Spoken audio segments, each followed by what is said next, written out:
জীবনে প্রভু যিশুর তিনটি গুরুত্বপূর্ণ কথা সর্বদা মেনে চলা উচিত। এক হচ্ছে জীবনের ঝুঁকি নিতে শিখুন। হার ও জিতের চিন্তা না করে, না জিততে পারলেও অনেক কিছু শিখতে পারবেন।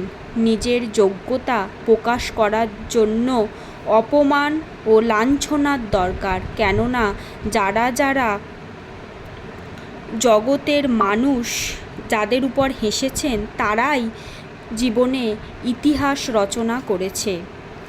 প্রভু যিশু বলেছেন, যদি কেউ খারাপ কথা বলে আপনি শান্ত থাকুন, আপনি ধৈর্য ধরুন, কখনোই রেগে যাবেন না, কেননা সূর্যের তেজ যতই বেশি থাকুক না কেন সে সমুদ্রের জলকে কোনো দিনই শুকিয়ে দিতে পারে না।